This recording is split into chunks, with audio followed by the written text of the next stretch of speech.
What's up, my YouTube family? Welcome back to the Gaming Brigade. And as I do every Monday, my friends, today I'm going to take some time. We're going to talk about what was going on in the game last week. There was just a bunch of different drama here and there. We're going to talk about what we hope to see from the game this week. And most importantly, take a few minutes and answer some of the questions you've sent the channel. Now, if you happen to enjoy this video, do me a favor really quick and hit that like button. It really does help the channel out. We have a 300 like goal per video. You can feel free to subscribe as well. And most of you know we have giveaways here, but I save that to the end of the video. Now, the first thing I want to go over has to do with the apparel event that began last week and the issue a lot of people were having out there with apparel keys. And coincidentally, the day before the apparel event started, in my weekly news video, I said, hey, you know what? Keep a lookout because sometimes it doesn't work. And unfortunately, my friends, that was the case. Now, many of you know what took place was you were gaining 4 shade levels, and when that happens, you're supposed to get an apparel key, and you would get a notification you were getting one, but it never actually showed up. Now, the game did put out a workaround, or they explained a workaround. I put out a video as well. And then a few days later, they did an emergency patch. So now every 4 shade levels, you should be getting a key. It should be showing up in your inventory. So if that is still not working for you, please let me know in the comment section down below. Now, after the patch was implemented, the game then said, hey, you know what? We are sorry that took place. Again, here, what we're going to do is we're going to give you a one-time offer to make up for the fact that this took place. And a lot of people were assuming that meant something was going to be just given to them. However, the one-time offer has to do with the purchase of premium credits and getting some extra stuff. So typically for 20 bucks, you get about 2,000 premium credits. Now you can see here, there's an indication that shows this is my one-time offer. For that 20 bucks, I get 3,000, premium credits plus a vanity item. Now the thing is, you cannot choose what vanity item the game wants to give you. It is completely random, so I know certain people were looking for certain things. For instance, older hunter outfits, things like that, but again, unfortunately, you cannot choose. Now, if you have any issue whatsoever getting that one-time offer, please let me know, and once again, I will try to get you any answers I possibly can. Next, my friends, we're going to talk about exotic components being at control points. Now, this is something that should have been in the game since Title Update 16. It was supposed to then be fixed in 16.1 and then into 16.2. However, I'm still getting messages at the channel saying you have been jumping into control points non-stop, heroic 3 directives, challenging 4 directives, whatever it is, and you have yet to see one exotic component from a cache at a control point. I am in the same exact boat. I was actually putting a video together where I did every single control point in a row from west to east, and I didn't find a thing, not one exotic component from any cache whatsoever. Now, what I would love to hear is if you have been running control points and you've actually gotten them from caches, what was your difficulty, how many directives, because the game has said they've introduced it, or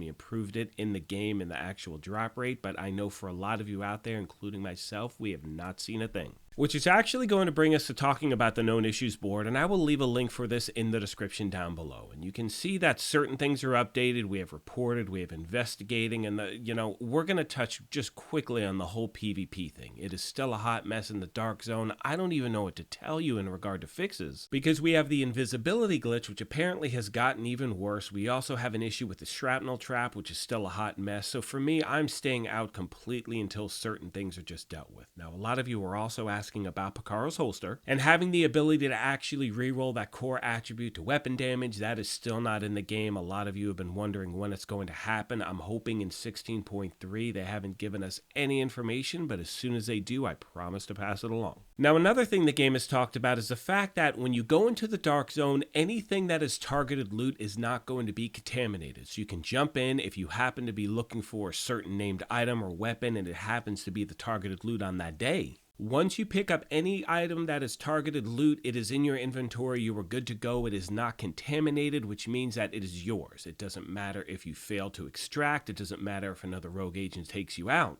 Thankfully, those items will remain yours. No one can take them. And I think the main reason they're doing this is because the Dark Zone is such a mess and so many people are cheating and glitching and all of that. And what really sucks is that, I love PvP. Like, I love actually playing that aspect, but it's when people are actually playing fairly. It's not fun when someone's like, I don't understand the concept of cheating in a player versus player game. But again, the Dark Zone, that's what it's about. It's about going in there. Can you get your stuff? Can you get out? But you want it to be an even playing field. Skill should be the only thing that actually dictates whether you can make it out alive or not. So for many players, unfortunately, if you're dealing with someone you can't see, you can't beat them. And that's the problem we're having. And I sincerely hope for those of you that do play in the Dark Zone, I really hope they fix it soon. Last but not least today, my friends, we're going to talk about exotic drops in the open world. And I have actually, I write down little bullet points I want to talk about in these videos. And one thing was the fact that exotics are not dropping whatsoever. And of course, last night when I'm playing Lincoln Memorial Heroic Difficulty, there is an exotic that drops at the end. However, I've definitely noticed less exotics dropping. I think that's the first one I've seen since Title Update 16 came out. However, it's important to mention. I also hear from a lot of players saying they are getting exotics non-stop. I think it has to do with RNG. Sometimes it's good, sometimes it's bad. So I wish you nothing but the best in farming, and I hope you get what you're looking for. With all that being said, my friends, I'm going to start to wrap this up. As always, I want to take a moment and thank you all for your incredible support of this channel, and remind you, if you have any questions, comments, or feedback, please let me know and I'll get back to you as quick as I can. And actually, one thing I'd like to mention, and this is on a personal note, but I want to thank all of you for being here and keeping this the environment that it is. There's a lot of bad stuff going on in the game right now. There's no denying that. But one thing we do at the channel, and I sincerely appreciate it, is we actually have discussions. We do not bash other people. We do not bash devs. We do not bash creators. We actually talk about things that are going on and things that we actually want to see in the game. And keep in mind, I am frustrated with so many different aspects of the game, but we never turn it into a personal thing. We talk about the things we enjoy, we talk about the things we're looking forward to, and as I've said 1,000 times, if you're not having fun, step away from the game. I know for me this week, I really had no desire to play whatsoever. There was a negative energy around the game. I just took a step back, had a nice weekend, relaxed, and now I have so many builds I want to put together. I know that we should be closing in on the PTS for, Season 11 soon. There are so many things to look forward to. And that's where I tend to keep my focus. And honestly, it didn't hurt the fact that Call of Duty came out, Gotham Knights came out. I am loving both of those games. You will see content on that here at the channel as well. But once again, I want to remind you, I am never going anywhere with The Division. I still feel the future looks good from this game to Heartland and anything else we can expect. Now, as I mentioned at the beginning of the video, and most of you know this, but we do have giveaways here. Our current one is for an Xbox Series S. To enter, all you need to do is subscribe here or follow on Twitter, and the winner will be announced on December 31st of this year. On that note, I'm going to let the rest of the video play out, and as I said earlier, if you happen to enjoy this video, do me a favor really quick and hit that like button. If you're new here, you can feel free to subscribe or join as well, but most importantly, take care of yourselves, be kind to each other, and we will talk to you soon. Thanks again, everyone.